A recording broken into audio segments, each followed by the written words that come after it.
Hey guys, this is the third installment of the Fire Chat. I'm here with our finance manager, Dallas, and one of our sales representatives, Dalton. Today what we're going to go over is a very important topic in everyone's decision when it comes time to purchasing that RV that's best suited for your family, and that is financing. Going to go over a couple different segments of said topic today. Please continue to leave questions below, and we like to answer those, get a little bit more personal with you guys that are going through certain scenarios that we may not cover in the video. But first and foremost, guys, like I said, in this industry, we see approximately 90% of people that are financing their purchase. There are still some cash buyers out there, but there's something that we want to shed some light on, per se, that we kind of refer to as a game, and one that can be very fun to win because it's going to save you a lot of money. So, Dallas, just out of curiosity, I mean, why do we see so many people that are financing that purchase instead of trying to take it to a credit union, bring us green dollar bills? What is the incentive there? Well, I mean, you have to kind of look at it on two planes here. I mean, one, in the RV industry, I think a lot of people are financing these things because they're recreational by nature. They, don't want to dump a lot of cash, especially right now. Right. You know what I mean? So I think a lot of people are willing to do that, and the payments are generally pretty affordable for what you can get, something like this. And that would probably be why industry-wide you see it. Mm-hmm. Now, as far as us, how we do things a little differently, obviously there's a big incentive there, as we all know. We actually give the money, that the bank's giving to us. A lot of people don't even realize that, that a dealership gets money when you finance through them. Most dealerships, they're taking that 90% of customers that are doing that, and they're putting that money right in their pocket, and that's just residual income. Whatever they want to do with that, that's just additional profit. We learned 25 plus years ago that, hey, these banks are willing to pay us, so let's give that to our customer. Customer gets a little better deal, they're more apt to buy from us again. We're as transparent as we always are. I mean, that would be the reason, I think, on both levels as to why I think you see so many people finance. Well, and we're not talking about a couple $100s. No. I mean, I've been doing this a long time. I personally know of dealers that are making as much by financing their customers' purchase as they are by selling them that product, whatever it is. But we are referring to thousands of dollars. Correct me if I'm wrong with the terminology, but reserve money, kickback money, that's kind of what the check, if you will, that we receive by giving your business to a bank institution is referred to as. So it's just simply us. I mean, we're writing the loans, we're working with the customer, we're doing the job of the bank so that they don't have to, but they're the ones that collect the interest. So it's a very interesting game, right? But so you did mention something about what we do different. Obviously, those that have purchased from us or considering or doing quotes, you'll see that one of our biggest discounts is the financing discount. That is simply the money that the banks give to us, and we just decide to do something a little bit different with, right? To summarize that. Correct. Do you have anything to add? Yeah, so you refer to it as a game. So the game is by the customer, right? They're playing the game to buy the camper, and they're looking for the best deal, and that's the game.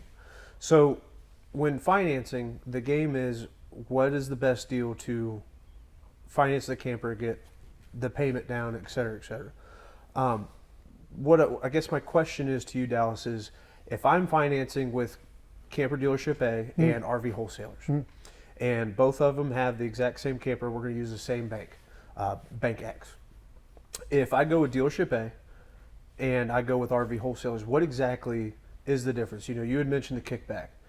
RV Wholesalers is giving me money. Why would Dealership A not do the exact same thing if they're using the same bank? Why? Well, I mean, again, it's just residual income. I mean, that's money they can put in their pocket, and honestly, most customers don't know that. I mean, let's take this for instance. I started this 12 years ago, and we've all been doing this for a while. I didn't know about that until I started this. I mean, to be honest with you, and a lot of people don't. They may know something about it, the dealer gets something, but as you so eloquently put it, they don't know it's thousands of dollars. They may think it's a couple $100s or something like that, and that's really not anything that's going to break the bank. But we actually go out there and tell the customer, hey, we are getting money from the bank, by the way, if you want to play this game, if you want to go down this route, you can get that money. We can give that to you. And again, not a small amount of money. And we'll even go as far as, because I know we've all done it, we've all talked to customers and told them, listen, if you're a cash buyer, there's many ways to handle this. That's one thing I wanted to get into as well. The one of the funny things that I guess as I'm explaining it to a customer, they're almost questioning it. Yeah, for sure. And I think that has to do with the purchase that they, I just bought that truck. Yeah. How much money did that dealer make off of me without me knowing? So that's why I asked that, is because I'll have a customer that'll ask, so you're telling me I can get the exact same thing from another dealership using the exact same bank? And yep, absolutely. Yeah. I'm not punishing you for using cash. Sure. I'm trying to help you save money. Absolutely.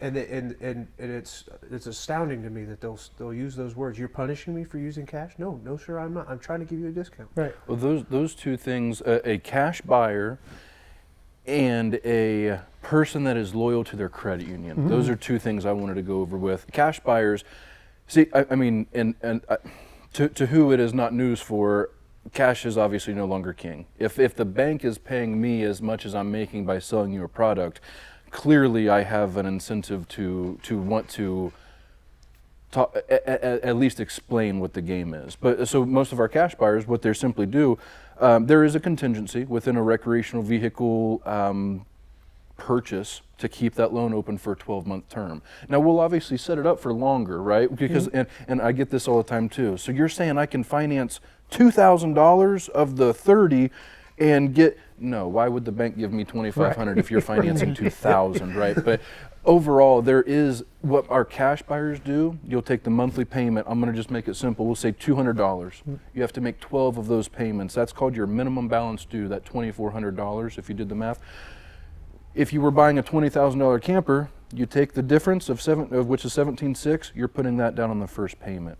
It goes directly to principal. It is not being collected by interest. So at the end of a year, even if your interest rate is higher than what you think it should be, you're still playing the game. You can do 7.9% times 2,400, whatever those couple $100 are, is what they're taking from you, right? So, yeah, that's exactly right. But what would you have to say about a credit union?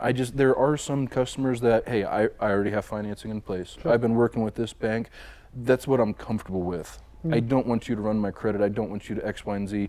How would you overcome that or explain to best play this game? Pros and cons, if you would. Yeah, absolutely.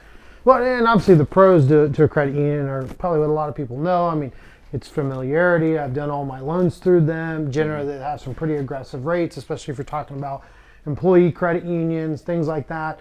A lot of times they have like payroll deduction. You can take it right out of your payroll. You don't even know it's coming out.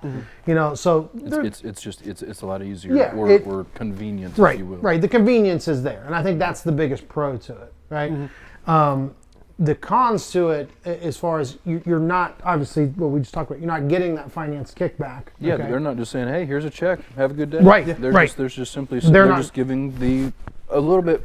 That's what I see. A little bit more of a competitive interest rate. Right. And ultimately, like you said, all we have to do is keep that loan open a year. So, listen, the difference, you can do the math, but the difference in 2-3% interest over a year isn't anywhere near what your discount's going to be. On a lot of our product, you're talking $2,000, $3,000, $4,000, $5,000, $6,000, $7,000, $8,000, depending on the product that you're buying, in finance money. So if you're paying a couple $100 in difference in interest in a year, I would trade that all day. Or I'm not going to trade that for thousands of dollars. I'll take the thousands of dollars, right? Right. So not to say that you couldn't finance through your credit union, and we want you to finance through whoever you want to finance through. But obviously the financial incentive is there, and that's why a lot of people will go through our financing. Then maybe a year later, if they want to go back through their credit union for all the reasons we just said, go right ahead. You're more than welcome to do it. Well, and if I'm not mistaken, I mean, you have a camper right now. I do. You guys were using it while the period of your home was being built. Yep. You didn't go through a credit union. No. I have to assume that they, even if given a better interest rate, your motive, your incentive was the extra $4,000-$5,000 that you were getting in incentive money. Yep. So, and even, I'm not sure what the status is of the loan, but even if after that year, if you did decide to refinance through your credit union, possibly a lower interest rate, depending on what's going on in the world, you're refinancing a lower amount now because you've made those payments and a couple extra towards the principal. It's all, you're setting yourself up for success in the future. Absolutely, right? yeah. And you're financing a lower amount because you also got the discount. Of course. You know, and that's a big thing is a lot of people look at it and they in our society today we get really hyper focused in on rate. Okay. Tunnel vision. Yeah, you get really focused in on that rate, and the rate is one factor of a three-part equation. If you don't focus on those other two factors, which is the loan amount and the term, you know, then you really don't know what you're paying in interest, right? You know, you can take 10% interest and be paying that against $3,000. That's a much different number than 4% interest against $100,000. Yeah, right? Exactly. So you end up paying more interest the other way. So I think that's really customers to be educated on that and understand that. Listen, you have to look at everything as a whole. You got to look at how am I getting the best deal? What is the game to be played? You know, and how do I end up better on that end? Yeah. So. Well, and that's the goal of this, shedding light on. We've already gotten, just from the first two responses, I've gotten at least, I'll say at least in the double digit of emails of people. Where we know it's working. People are taking, I mean, we just want to keep taking a step further. We want to keep shedding light on these things. So I do appreciate you being here with us today. Yes, go ahead. While I think of the thing that just slipped my mind. That's okay. So the dealer incentive or finance discount is what we call it. So we talk about campers all the time. I know I've done this when I went and bought my GMC. Boats, ATVs, trucks, cars. You can go into any dealership and say, "Hey, I'm about to finance this loan through you guys. I know you're getting a kickback. I've experienced it. I know I've talked to people that bought campers off me. Have you guys ever tried that anywhere?" Well, and for, like I said, those customers that I talk to, they're either so mad that they're just now hearing what the game is, and they're wondering. It's almost like you can hear it through the phone. These gears ticking. All these purchases I have made. But yeah, that's one thing, guys. For those that are gaining some sort of information here and knowledge from this, the next purchase you make, ask them how much of that reserve money is yours. Just see their reaction, because it does not, as you said, does not matter if it's a car, a boat, a motorcycle, an airplane, a submarine. They're getting a huge kickback from the bank if you're financing through that dealer. So one other con too that just came back to me: credit unions do not allow you to borrow the same term, the same length of term. Yeah. That's one roadblock that I've at least been able to bring customers back on our side with, even the ones that are so beat my head on a wall. They are determined to use their credit union. Sure. But if they only borrow 8 years versus what we can do 15, we all know you're not keeping a loan open for 15 years. Right. But that difference of the interest rate, that difference of the payment, that's make or break almost with your decision. What you can afford is a good number to walk into a dealership with, okay? And saying, you know, my budget is $600, or my budget's $700, or $500, whatever that may be. And knowing that is power to you. You know, but like you just said, if I was to finance at a 3.5% rate at 5 years, that payment looks like this. If I finance at a 8% interest rate at 15 years, that payment's still smaller. Okay. So if you went in and you had already budgeted for a $500 payment because that's what it was going to be at 3% at 6 years or 5 years, and you still make that payment on my loan, the dirty little secret is, you're actually going to pay less interest. Right. You really are, even though the rate's lower, because it's like overfunding a loan. A lot of people, you compare it to mortgages. You know, everybody's got a mortgage. A lot of people do, and you do this with cars as well. Most automobile loans is if you overfund that loan, if you pay more than what your payment is, and just ensure that the bank is applying that to principal. They have to if you tell them to. Right. They do. All that money is money that next month you're not paying interest on. You're not paying interest on that anymore because it is a simple interest loan.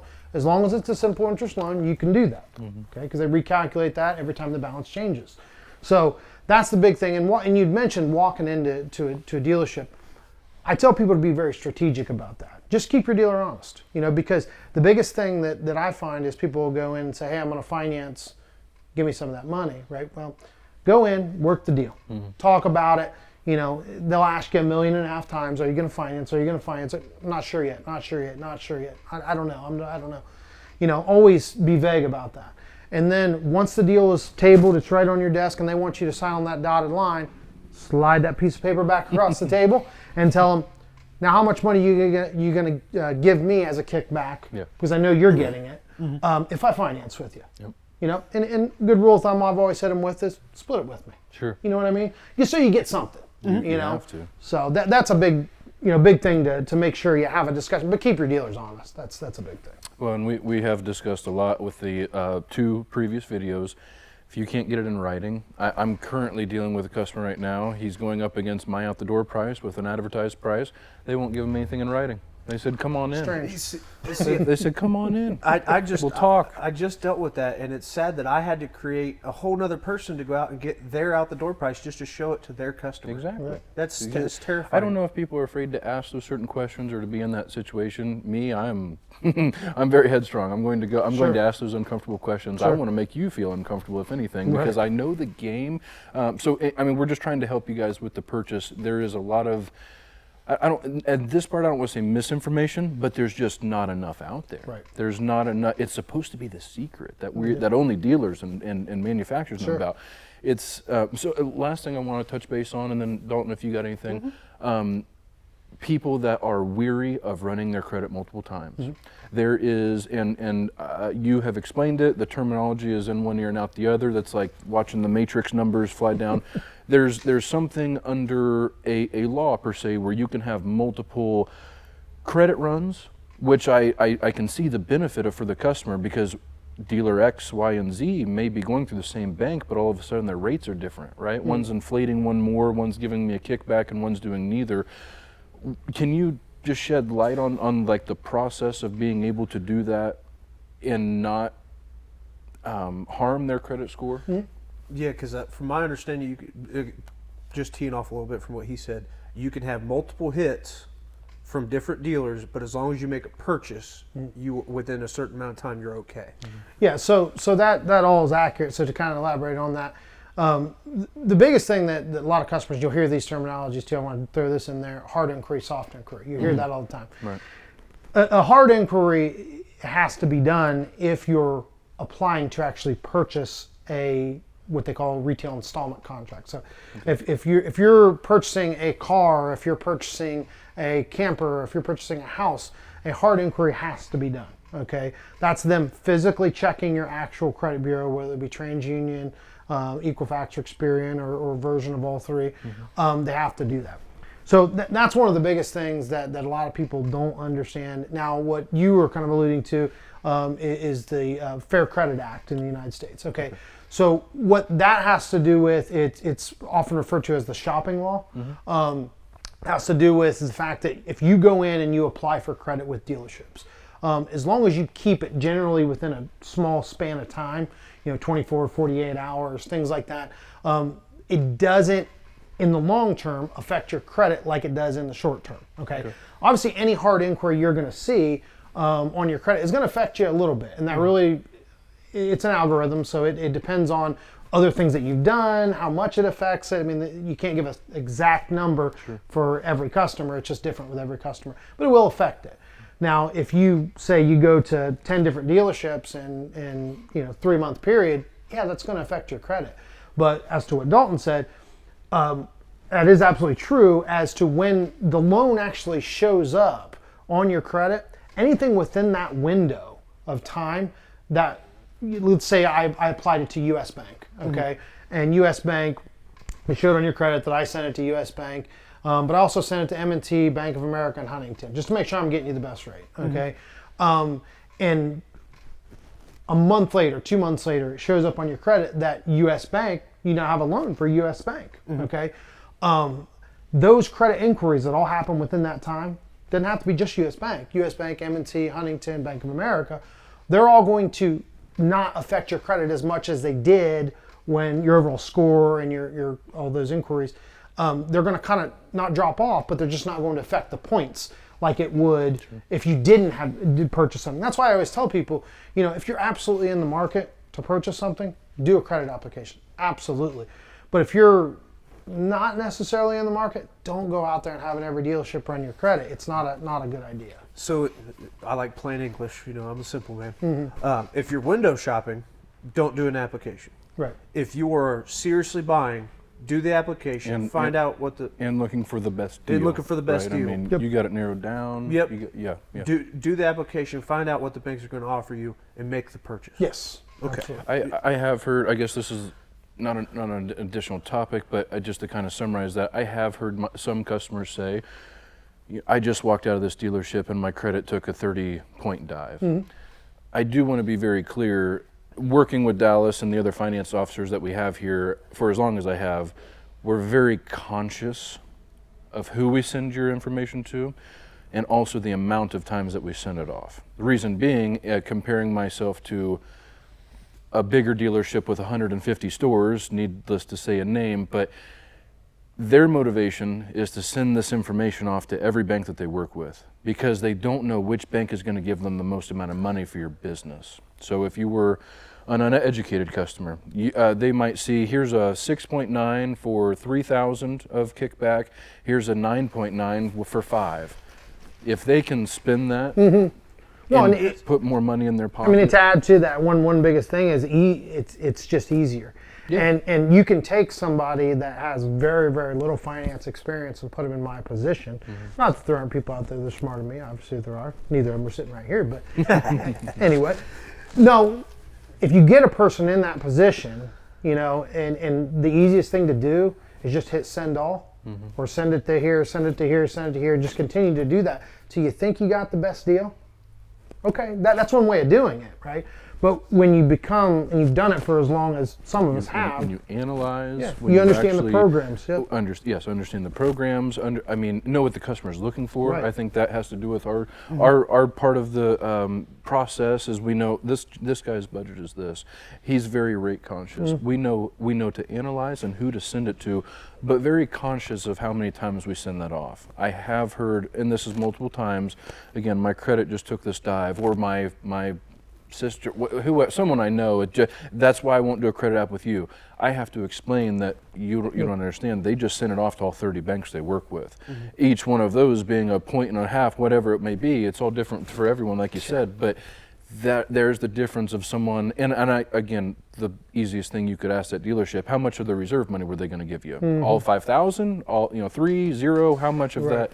It's a totally different game that we're attempting to play with our customers. Well, and the other thing too is why not talk to the finance guy before you do the credit application? Why is that so hard? Because one thing I always tell my customers, and you've experienced this because I put you on blast all the time with my customers. You know, I tell them, hey, your credit score's, you know, mine's a 650. I don't say I'm not scared. I have a 650. Dallas, you have certain banks that work with 650s. He will only send it to those banks. He's not going to waste his time with an 800 and run your score up. Well, and some banks look for certain criteria. If you've also worked with said bank before, you might have shown them some loyalties. So even in a harder approval situation like that, it might be in our best interest to do so. So many factors involved. I almost laugh when people say, "What's the rate right now?" Sir, I only know your first name. If I could give you an interest rate, that'd be like telling you what you wanted to hear so that I can get your money out of your pocket. We can't. That's not how it works. So, I think we covered the majority of, I guess, the importance. Again, guys, if you have any questions, you don't necessarily just have to get online and do an application. You can call us. We can go through the process. We can help you better understand, especially for those that are in a certain situations that others may not be. I've had a 600 approved. I've had a 780 declined. I mean, there is no telling what's going to happen. The RV industry is a crazy place. It's a crazy place. So, but the other thing too that you help a lot with is our service contracts. Now, I want to be very clear. This job taught me a lot about, this industry taught me a lot about the importance of. There are two different types, and I want to be clear. Any car I've bought, I'm not buying a protection plan. I'll explain why in a second. But any boat, I'm not buying a protection plan. RVs are a different animal, and so to start, there are two different types of protection plans. You have a stated component and an exclusionary. I want you to kind of dive in there, but can we start with what a factory warranty coverage. Yeah. Well, and and then go into that. That's what I was getting, because they're so limited. And in this industry, other than like cars, we don't have an O'Reilly's and an AutoZone and a Napa to get these parts from. That's why the manufacturer recommends that you buy locally, but you buy from the place that is most local to you.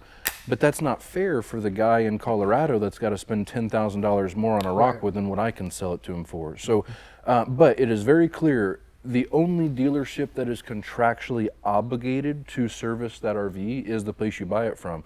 So these plans, these additional items are more important in this purchase than of anything that most people will deal with outside of that. Right.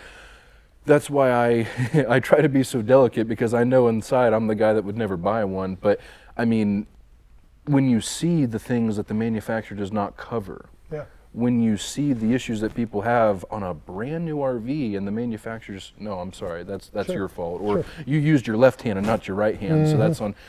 So can you dive into the difference? Let's start there of the well, and yes. So start with manufacturer warranty. The two differences of the stated component and the exclusionary, and which one that we offer and why. Right.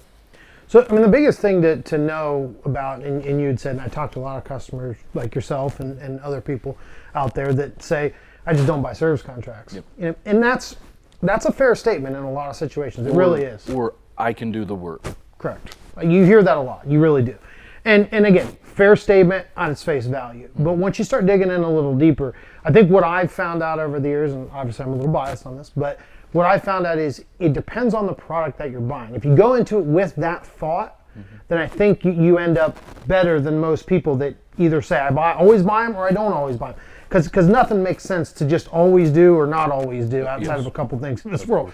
But so the biggest thing to understand about the product that you're buying, okay, is you go in and you look and you say, and you guys know this, I mean, how many different manufacturers come up with this camper? Okay, I mean, you look at it, yeah, it's a Forest River product, I think it is. Yeah, Forest River. So, but Forest River made the shell, they made the structure.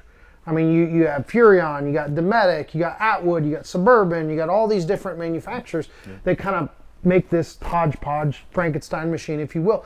That's why I think is the number one reason why people with campers buy service contracts. And they do sell, service contracts sell a lot more in the RV industry for that fact. I think the general public is getting a little smarter when it comes to that. Or they had to learn the hard way. Yeah, which we don't wish on anybody, obviously. But of course. Yeah, the biggest thing is if you own a camper, this is one thing that kind of shocks, I know you both said to your customers, is listen, if you own a camper and you think you're never going to have an issue, think again. Just think again. I mean, because you take your house, you strap it to a set of axles, you drive it down the road. It's going to break. What's going to happen? It's not going to look the same as what it did. No, absolutely not. Absolutely not. So I think that's understanding the product that you're buying is the first kind of test to, am I open to a service contract? Okay. So the main difference between the two service contracts, which you can take this really to any industry, you know, cars, houses, whatever it may be, is the difference in the type of service contract that is. You have exclusionary and you have stated, as you so put there. So we'll start with stated. So a stated component coverage is what a lot of places sell, I mean, honestly. And reason being is at face value, it doesn't appear much different than an exclusionary if it's not really looked into or you don't really understand it. A stated component coverage is saying, okay, I'm going to cover A, B, C, X, Y, and Z. Okay, but that's what I'm covering. Well, and let's take the appliances, for example. It covers the air conditioner, it covers the refrigerator, covers the water heater, it covers all the major appliances. What I've noticed is that real fine print, it covers 40 of the 72 items that it takes to make an air conditioner. Right. Those 40 will never break. Right. They're literally like a fixed item that is not a rotary piece that it will not break, right? I mean, there just seems to be so much, but you know, I mean, nowadays we just click the next button or we just accept to terms and conditions and we don't read them. We don't read, right. It's kind of a catch-22, but yeah. No, absolutely. I mean, and the biggest thing too with stated component coverage is, and you had a great example, you know, if you have something where an inverter shorts out and the inverter's covered, but the fridge isn't, but the inverter caused the fridge to fail, well, guess what? You're going to get a $150 inverter, but who pays for my $4,000 fridge, right? So, and this is where customers get sour on service contracts. They tell me, hey, I'm not buying one because I got burnt this one time. And 99% of those times, they bought a stated component coverage after I asked them a few questions to figure it out. Yeah. So that's the biggest thing. There's a lot of loopholes and catches and things like that. And that's what people know service contracts to be, you know, to be very honest with you. Now, the difference in what we actually sell is an exclusionary coverage. Okay? There's a million different companies out there that offer exclusionary coverages, but most, I would say most, there's a lot of dealers out there that don't sell them, okay? Exclusionary coverage is a little more ironclad, okay? In the fact that it's gonna say, I'm gonna cover everything electrical and mechanical on this coach, outside of what's in my exclusions list. And the exclusions list, depending on the product that you're buying, it can be big, it can be small. Ours is very small when it comes to what's not covered. When you have, say, you know, again, it's going to cover your brakes, okay? It's a mechanical, it's an electrical item, it's going to cover your brakes. What's in that exclusions list? Your brake pads. Sure. Okay, and that's, we can all sit here. Wear and tear. Right, we can all sit here and say, oh, that's obvious, but it's worth talking about. Sure. And that's some of the stuff we try to do. So, exclusionary coverage is by nature going to cover more just because of the nature of how the coverage is written. If it says, hey, I'm going to cover everything, well, that's a big blanket outside of A, B, C, X, Y, Z. See, if you remember, one of my customers found that blanket can be a loophole their direction because it didn't say that it doesn't cover towing for them, and they were able to have their stuff towed off a permanent site to our location to get fixed. Right, which I didn't even know was covered at that point. Exactly. I found out. Exactly. So exclusionaries are beneficial to the customer. Absolutely. They can use it to their advantage. Well, it's honestly easier to talk about with the customer too. I mean, we talk to customers all the time, and I mean, one of the big things that the customer says is they're just waiting for the shoe to drop, man. They're just waiting for, because they've dealt with so many you know, rough dealers out there that are unfortunately trying to just get in their pocket and that's it. And we take the hard way around sometimes. I mean, you boys know it. I mean, And that's, no, you said that exactly right. Because let's just say the cost difference between a stated component and exclusionary coverage, they're not the same. No. And to try to explain the benefits and then to go through with I mean, it's not the same. But you had mentioned something just a second ago with, I've had a rough experience. I dealt with a shady dealer. Their protection plan didn't cover what they said it would. Right.